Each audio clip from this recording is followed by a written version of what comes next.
are here, live. Everything should be working. I think my camera froze. Oh, no, I think it's back.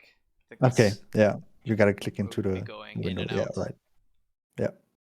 Or maybe not. No, yeah. Camera Okay. difficulties. Yeah. Oh, terrible. Technical issues like always. Yeah. I don't know. You got it. I think it looks good now. I think it's Or it's it it's doesn't. coming from your end though. I I, don't think I it's have freezing no on idea. mine. I have no idea. Upload is strong and everything.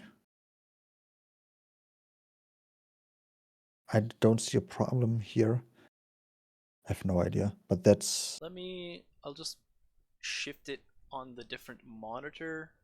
Who knows, maybe that might change things. Well, welcome back to the castle, people. I'm yeah, it Sir froze Ivory again. Knight, and I'm here with Sh0ppo, Hey and guys. we're here to talk about the next, newest, latest DevDiary 23 it is, about religion. Specifically now, we're going to focus on the religion of Islam and on paganism. The previous DevDiaries, I think we talked about Christianity and the subcategories under that.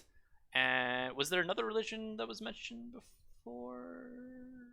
Uh, we got Islam, paganism, the Orthodox religion, and I Catholicism. thought Orthodoxy was a subcategory in Christianity. No, it's a sub. It's It's a its own. subcategory. Yeah, Okay. like Shia and Sunni with Islam. Hmm.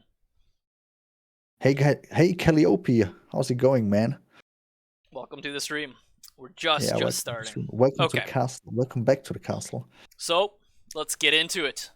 Sh0ppo, did you want me to take the first part, or do you want to take the second Go part? for it. Go for it. Okay. So the very first religion we got here is Islam.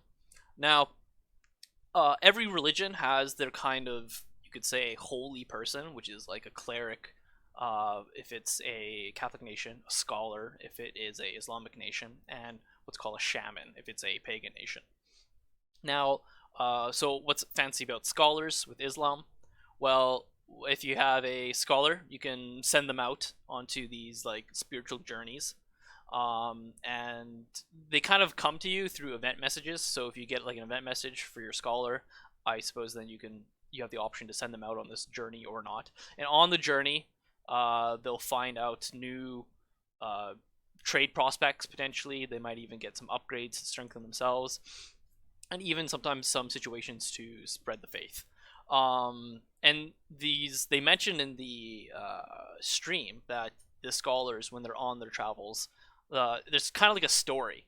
So and the options are not so much like good or bad. It's kind of like you get multiple options and you kind of like guide the scholar down his journey, which it gives a bit more depth to the game, which is nice, I think, or character, you could say.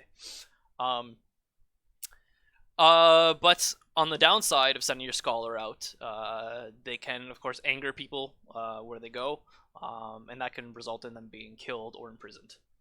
Uh, I kind of jumped over the whole base of Islam, which is Muslim kingdoms have more passive advantages on faith and for gold production as compared to the other religions. And also, they get some significant bonuses from, I believe, merchants and was it like carpet makers. Their buildings also will require different needs and bonuses as opposed to the Catholic kingdoms. For example, like a winery wouldn't make much sense in the Islamic nations because while Islamic people don't really drink alcohol, so winery bonuses aren't as powerful in Islam. But on the opposite end, something like a carpet maker gives you a lot of bonuses. Uh, then another big difference. So kind of the opposite of Catholicism, where you can call a crusade, the Islamic people can call jihads. But to do that, you actually need to be kind of like not so much a leader, but a caliphate. So I believe it requires a lot of power and strength, and you can declare yourself as a caliphate. And once you do, then you have the ability to declare jihads for yourself, I suppose. Now, the advantage of calling a jihad, of course, is that you get, I think, a bonus on morale for your units attacking, Yep. and other nations are more likely to join into the jihad. Uh, it was also pointed out in the stream that diary stream that you cannot call a jihad on internal Muslim nations. It has to be a different religion, so paganism or Orthodoxy or Catholicism. Lastly, to summarize, there is two subcategories under Islam, and one is Sunni, and one is Shia. And why that's important is that these subcategories have different holy cities that they think are important. So, how that works, from what I understood in the dev stream, because this was actually kind of my question, was like, okay, so if these different religions care differently about these cities, how does that get reflected in the actual gameplay? Well, apparently, when one Muslim nation sees another nation and it checks the religion when they are in diplomacy, and if it sees that that religion is Sunni and they control a Sunni holy site, then that may be a good thing. Or if they control a Shia site, then that might be bad, depending on the Muslim relations there. So basically, there's kind of some more deeper internal gameplay within the Islamic world itself. So it's not just like Islam against the rest of the world, but there's internal faction disputes within Islam between Sunni and Shia, which is nice to see. Gives a bit more depth to the game. And for Shia, they wrote that it's that it's harder to become a caliphate, but Oh, really? they are but they are more eager and more aggressive against, as they call it, the infidels. Okay. That's just how it is. Yeah. That wraps up Islam portion of the Dev Diary. So, Sh0ppo, take it away. What's Yeah. paganism about? Yeah, so there is paganism left, like the third kind of religion, and they took a whole nother approach to paganism. Okay, they didn't get it historically accurate. They just wanted to approach it more in a sense of gameplay, and they did it in a sandboxy kind of way. So if you play as a pagan, then you have the option for your shamans that each shaman can promote a different, call it. So these beliefs could be family or raids or conquest. Um, when the shaman dies, the belief is gone. The belief gives you certain bonuses, but as I got it, it does cost you some more money. Um, Yeah, from the way I understood it, is like the whole paganism is kind of like create your own religion. That's the feel I get out of it.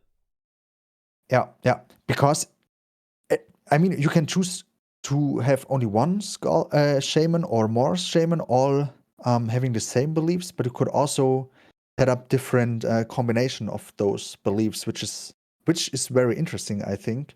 And another big advantage, like a major advantage, is that each shaman can, without the need of any special skills or skill they have to learn first, they can lead troops, and they can lead up to 8 troops, which is a lot if you consider that every other knight who is not a marshal could only, if he has the right skill, can only lead up to 5 I troops. think you misspoke. What's I think you mean to say that a regular marshal generally leads up to 5 unless he has some skill not techs. the general? No, it's a non-martial knights. Non-martial. Oh, okay, yeah, Sure. yeah, yeah, I yeah. mean, Okay. it makes sense. This is a religious unit or religious knight.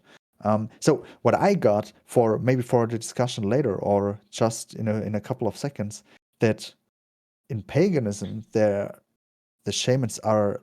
I mean, a lot of the gameplay in paganism is focused on how you execute the shamans, your shamans. Yeah. And I mean, it sounds pretty advantageous, but there is some downsides, of course, as well. Um, Pagan religion has only a few and rather weak religious building, which means the book production is low, as well as the gold income, and upgrades cannot be as easily developed as in other cultures, and you may lack some very valuable goods.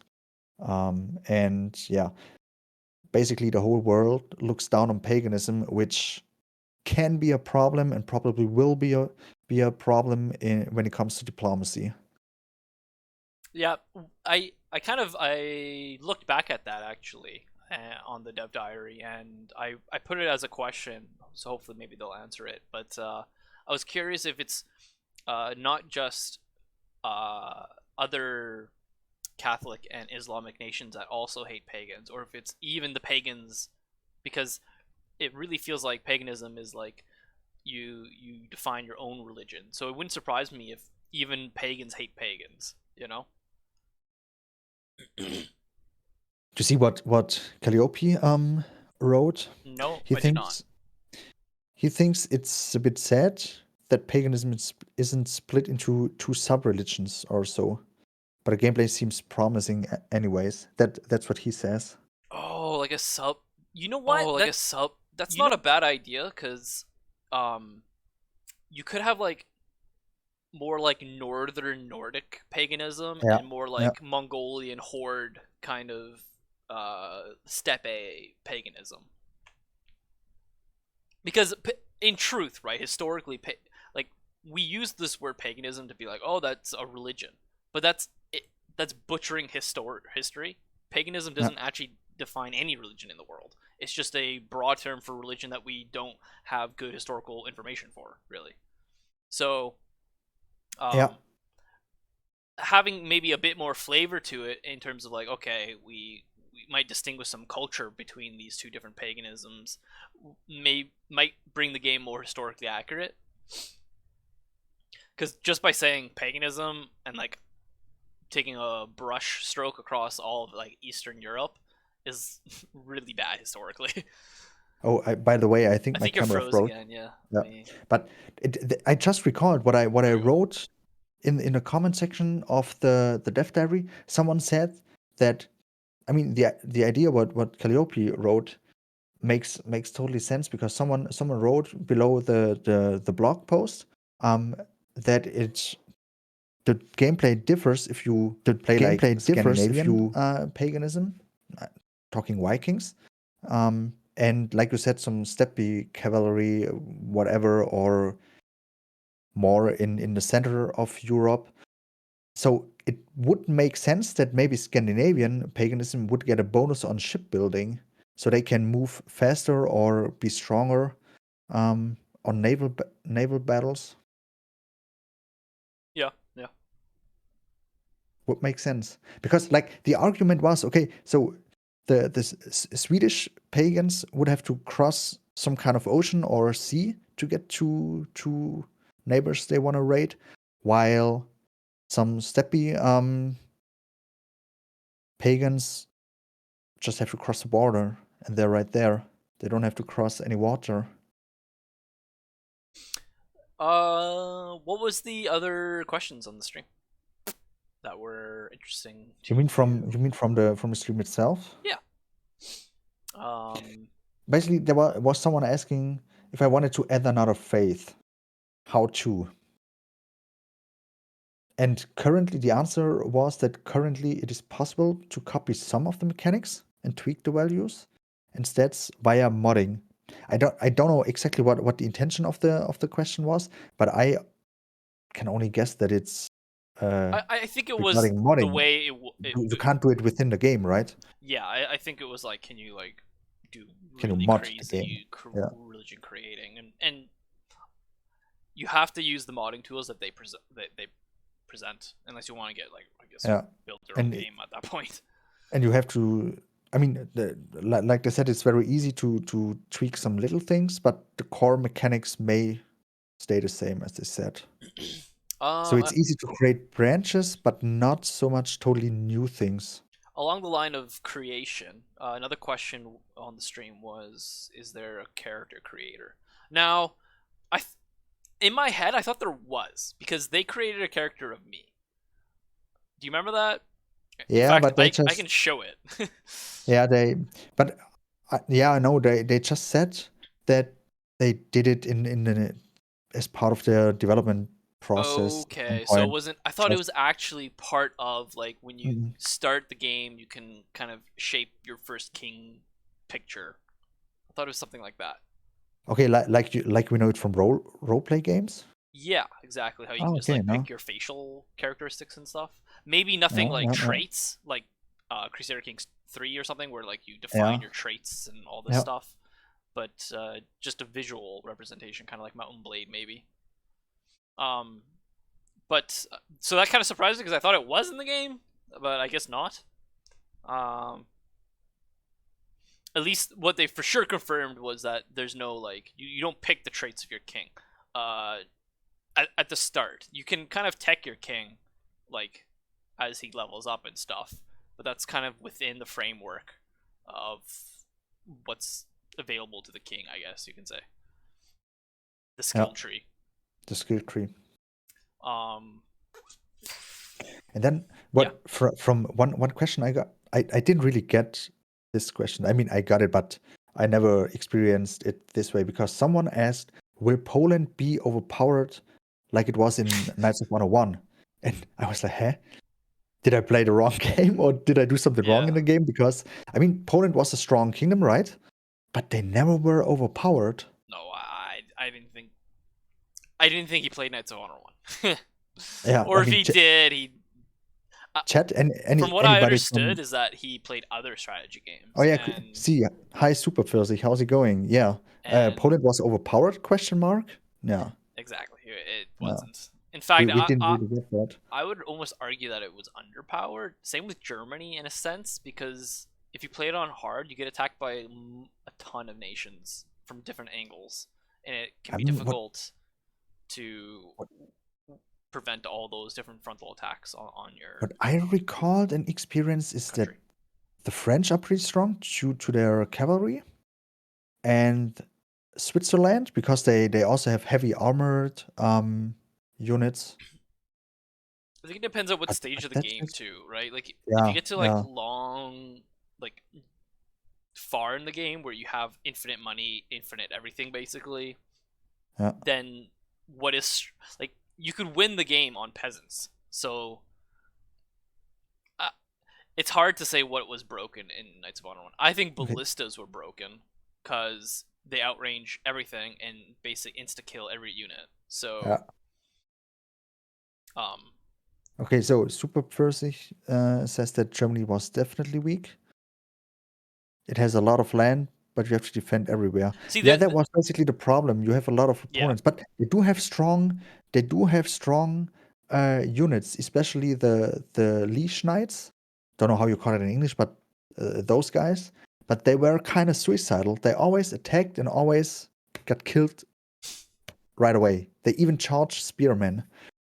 and that's the thing though, like you can say like I that's what I said Germany was weak, but that's on hard mode. And then you switch the mode to easy, then you have one or two people who are attacking you, and now Germany is like maybe the strongest nation in the game because you're starting with a ton of income and land territory already, and you only have one or two opponents, right? But then you put the game on Yeah, hard, now it becomes kind of a weak nation because you're attacked by everybody, and you gotta like figure that out first before you can even start conquering. So I don't know. It was Knights of Honor One is its own beast. But anyways, yeah, the comment was kind of not really made much sense to the yeah, community, I suppose. But the answer, I guess, was just like, yeah, Poland's going to be strong, which makes sense. Like historically, yeah. they were kind of strong, at least in the medieval time period of that era. Um, it's kind of before the Poland got what's it called? Uh, Parcerated? No, forget the word. No Partition. idea. That's it. Poland No idea. partition wars. That's Oh, but what is interesting, as I said, they are surrounded by pagans, and yeah, I think I forgot it in the introduction, in the recap. The thing about paganism is that and that's another advantage. Paganism spreads on its own, even across country yep. borders. So if you want to attack and conquer your neighbors, then it probably will be a little bit easier to hold those provinces, because once you get them, there is higher stability, because people are kind of, it's not a new religion, not a new culture you bring to them. They kind of know it, or they may Possibly, kind of know but it a lot. from what Yeah. I gathered is like if the other religion is see, yeah, okay, no, that begs a good question. So let's say you were a pagan nation and I'm a pagan nation. Do you spread your paganism to my paganism? How does that work? Or are we both just I don't know. paganism? You're just pagan, I think. Okay, Yeah. now, so then the question comes: Are does paganism spread just go super deep into Catholic and Islam? Can Islam and Catholic nations resist paganism spread? Yeah. I mean, the question is how can it be countered, right? Right, exactly, right? Can you build like Like if I'm a religious Catholic nation, buildings? how do I counter paganism if it just spreads into my boundaries That's like willy actually nilly?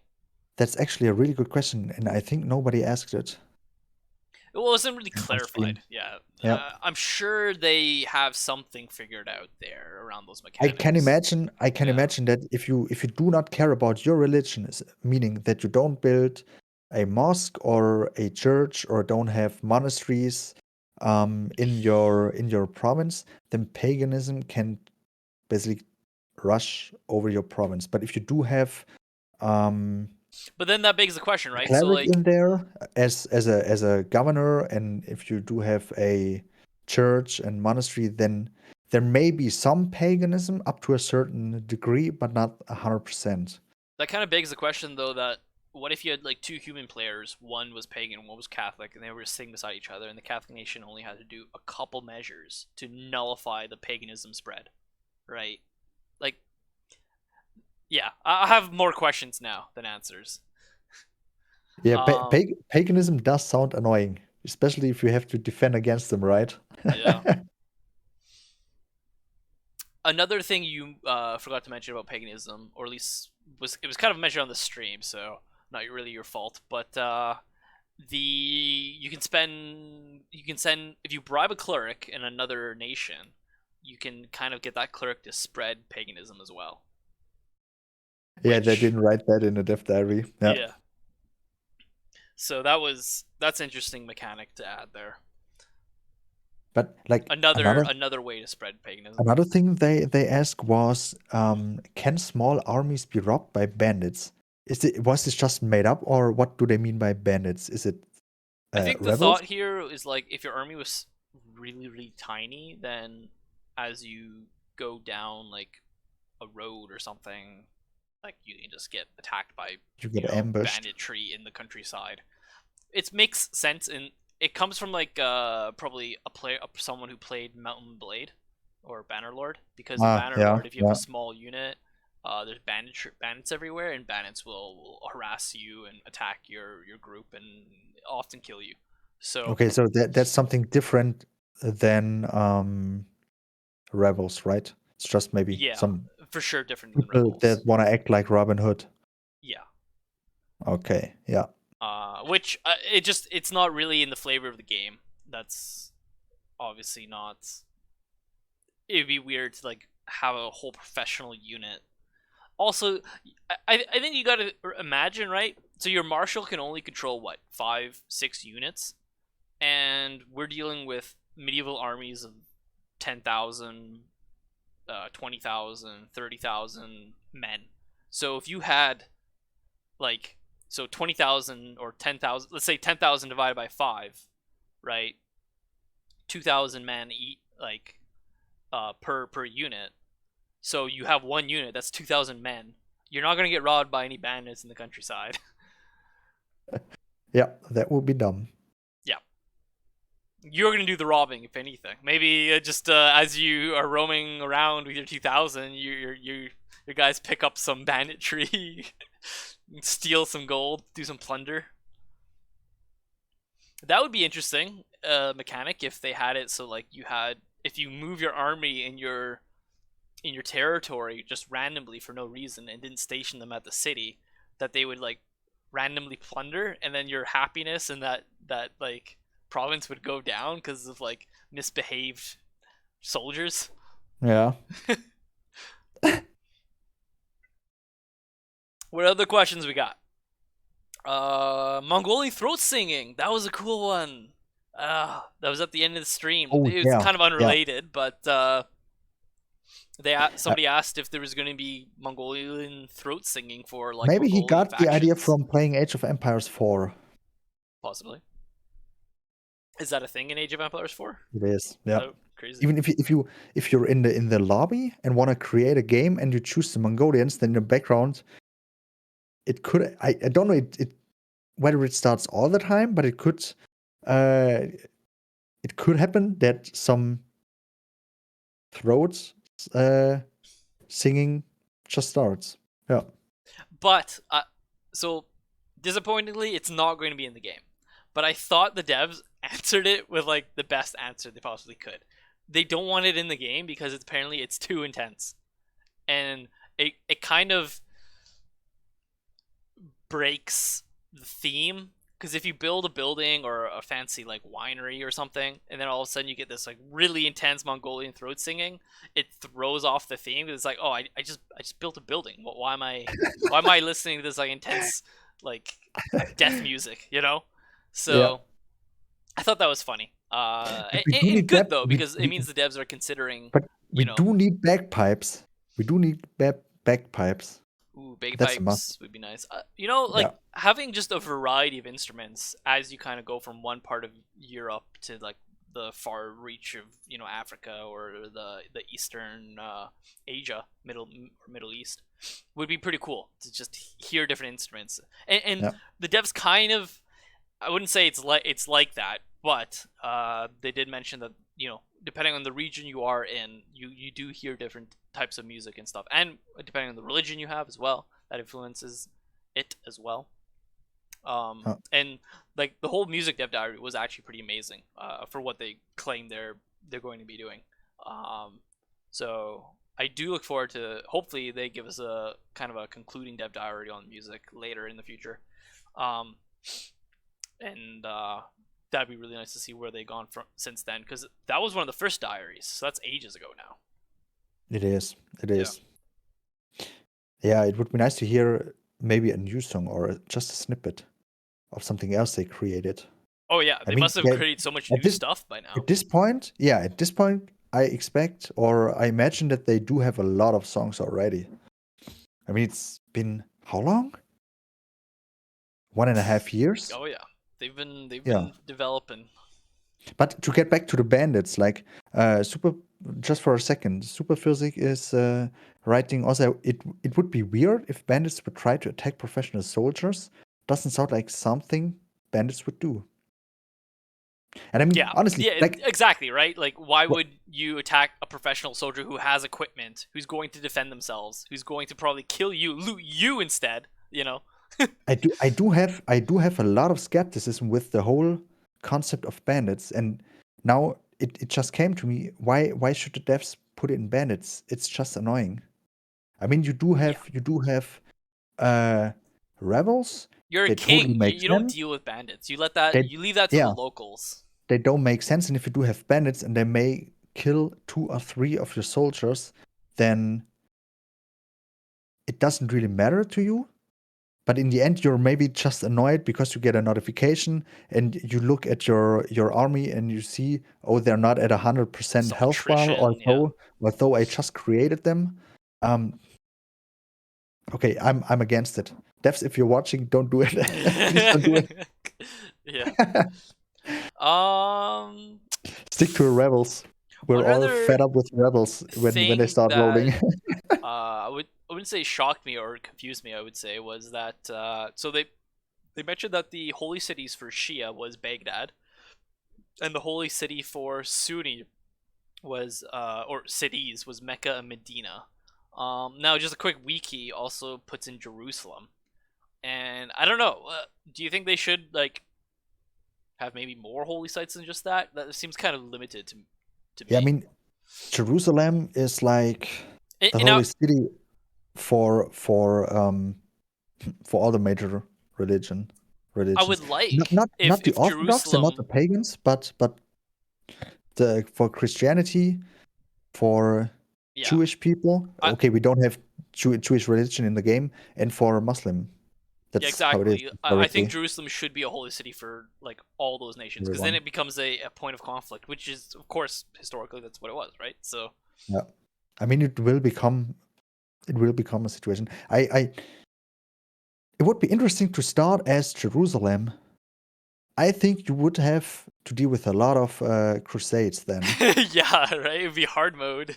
Just Oh, you everyone just started wants your city. crusade. There you go. Yeah. In fact, I was playing a run on Knights of Honor One a while ago as Jerusalem, and it's quite difficult because the Kingdom of Jerusalem starts us off as Catholic, and the region though is, or the land is, Islam. So you don't get any books, Yeah, and yeah. that I tried becomes it out a at one problem time too. Yeah, because when you try to convert the province, non educated clerics are terrible, and so it's extremely hard to convert your province, and you have this like, yeah, it's a mess. It's just uh, it's a hard th- mode. yeah. That's the hard. That's the hard mode of the hard mode. And the next time somebody on the Discord brings up the Knights of Honor One gets too easy for him, we can ask him, "Hey, have you played as? Have you tried Yeah, Jerusalem? have you tried You Jerusalem? should try Jerusalem." Then I guess we can wrap it up with the closed beta thing that they discussed, and your feelings and thoughts on that. So when they mentioned, so I asked the question, is there going to be like a closed beta? Because I'm really obviously curious and interested in doing something Yeah, along or those lines. in general beta. Yeah, and they mentioned that, well, it really depends on like the feedback and the progress of that feedback through the mechanisms that they already employ. So if they're getting significant feedback on the problems that, or say they release some information about the game and then people put in feedback and that feedback is really good, Yeah, then they're not going to change anything. They're just going to keep going on with it. But as soon as they find that the feedback they're getting is not sufficient enough, then they might consider other new tools to uh, get better feedback through. So from what I understood is like they're not so hot on this beta idea, and as long as they're getting sufficient feedback from whatever mechanisms they use, so internal betas within their own company, um, can obviously give them a lot of feedback if whoever is doing it is doing a good job, right? And so I suspect that if that's the case, then they're not going to do like a public closed beta, and they'll just go straight from that to probably launch. What do you I think hope about all that, Sh0ppo? I hope there will be a beta, and I know it from market research that there can be a difference between what people wish for and what they really want. Yeah, of I course. mean, we could wish for, okay, do that, do this, do bandits, and then you get into the game and you're like, okay, I didn't really use this. Oh, bandits are Then annoying. they are annoying as hell. Yeah, stuff like that. Me as a developer, if I can get it in my development process, if I do have the time, if I don't want to rush it, then a little wink here, then do beta. Why not? So now here's where I want to get nitpicky. I think open betas are bad. I think a closed beta to public is good. Now, the reason being is an open beta, everybody just gets into it. Everybody, right? Everybody who's heard the game, like your biggest player base enters in. It's basically a launch. It's a mini launch. But then the problem is people play it. It's buggy. They get dissatisfied. There's problems, misbalances, whatever, right? It's not a polished game. And so then they get the experience of a bad game. And this happens with all these betas in these game testings. Is that everyone jumps into the game because it's got all this hype around it. It sounds great. They try out the game. It's buggy. It's bad in the end, and then they just they uninstall it or they play the next beta launch, right?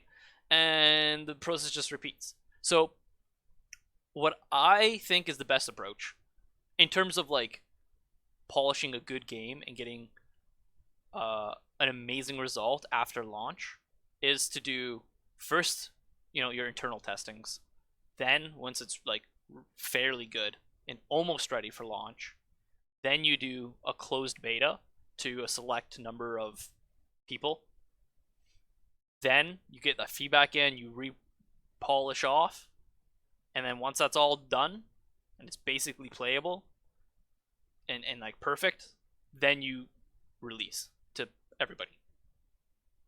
That's how I would do it. What do you think? How would you do it? I mean, if you do a closed beta, it usually isn't as big as an open beta phase. So the approaches are different because for the first one, for the closed one, it's more like a focal group, and you get in kind of expert, like the core community that really loves your game. And for an open beta, just like you said, there is more people getting into it, and this may make sense for getting a larger variety of different playing styles, or there's a higher probability that you will find bugs. And if you have a multiplayer, you can test how your servers work and do some kind of technical test, which comes closer to the game being final and released on release day itself, when everybody's jumping into it. But I think if you do like a public release, right? Public beta, then the more people that get like you get a larger portion of people who will just not play the game because it's buggy, you know. I don't know.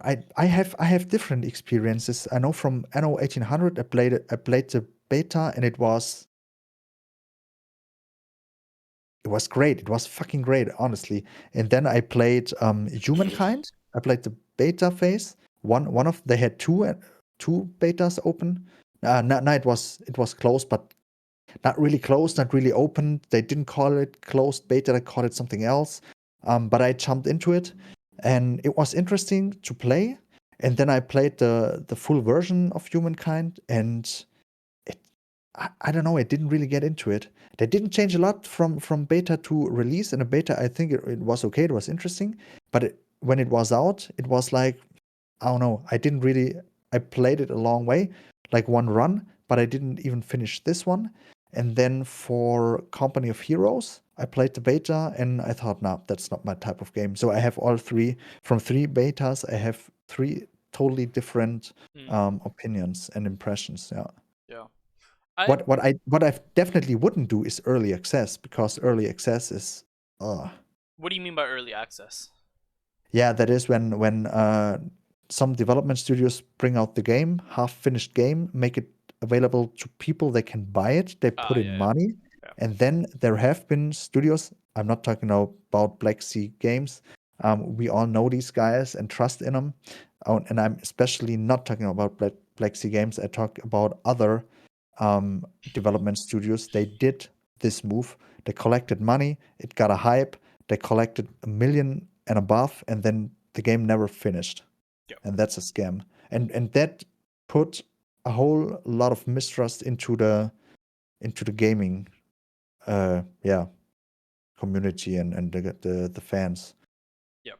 And I don't know. At But first I thought, hey, that's coming from that's cool. developers that are new, right? Whereas Black Sea I don't Games know. are Yeah. not new, and so I mean, if they decide to do an early access, I don't see like both me and you know that if Knights of Honor 2 did an early access, it's not the same as say some random developer doing an early access. It's different. We know they're going to stick around. We know they're going to keep developing the game. We know they're, you know.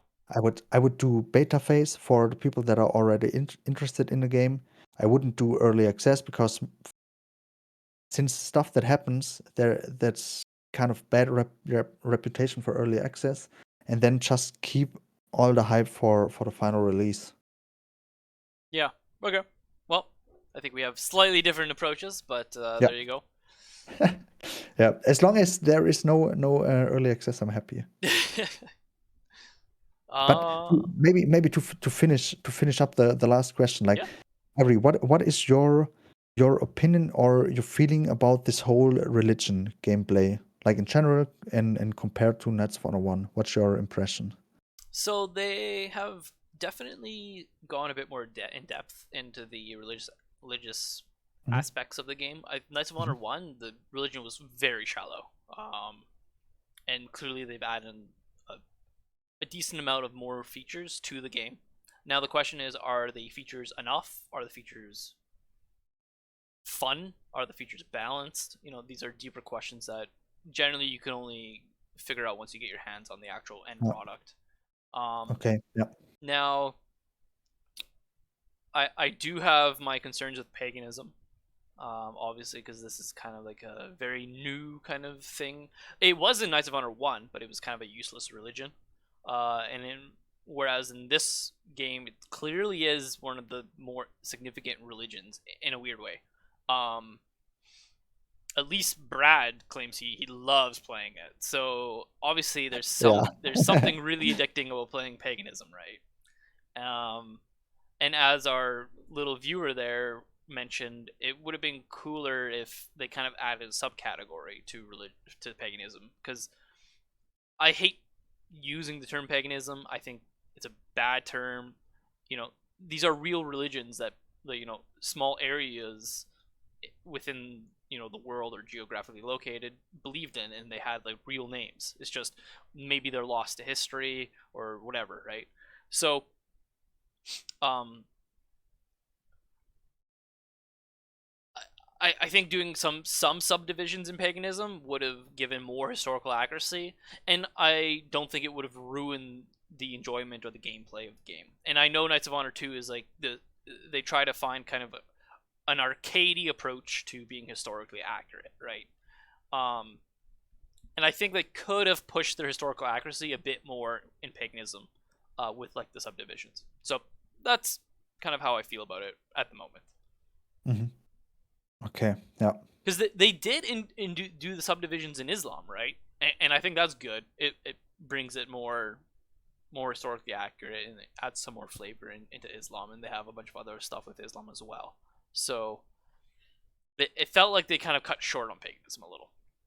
I think there should be some initial bonuses on, or call it differences, maybe some some initial differences within the pagans, depending on whether you start in Africa, whether you start in the Near East, whether you start Yeah. in the Slavic area, or if you start in Scandinavia. Um, because, like you said, to get a little bit more historical approach, anything else is this kind of sandboxy way they want to try here. I think that's interesting. That makes up for strategic decisions, Great. and brings tactical depth into it. I think on that we can conclude this dev diary. Yeah. We put in a bit more time Oh, than usual, so our dear chat, do you have any questions or opinions on this? How do you see the religious gameplay, and not only talking about Islam and paganism, but the whole as it is now with Orthodox and Catholic religion? no last questions. If you wanna tell us something, feel free, feel invited.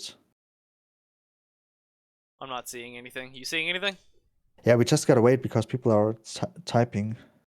But like that, maybe I in the meanwhile, what I think is, compared to Knights of Honor 1, there is more differences, more strategical differences, and the religions may feel a lot different and do have strategical bonuses and And that was something negative that points, and that is interesting. the I devs That's what I themselves like. mentioned in the diary, was how the on the surface the religions play very kind of not similar, but they're easy to play with. But then Yeah. once you get into like, if you're like a pro player and you want to like min max bonuses and crap, then They things can get quite in depth. They do, yeah, but they do kind of lack some character, you know, something that makes them what they really are and Yeah. unique. Yeah. Okay. Okay, there we go. Super Furzy says, I feel like on this one I really would have to try it. So no opinion yet. Okay, very fair. And Calliope says, I think it looks interesting and that each religion has its own original gameplay. Yeah, totally feel you, bro. Yeah, and he adds, so very cool. All right, perfect. Yeah, thank you guys. I Ivory, gave the anything? intro. Sh0ppo, you give the outro. Okay, perfect. Just wanted to ask if you have anything to add, but I guess that's not the case. So, guys, thank you very much for tuning in. Ivory was fun. I'm I can't wait for the next DevDiary and news that will come out the next time. So, thanks again, guys. Take care. Like always, let the sun always shine on you, and see you next time. Bye.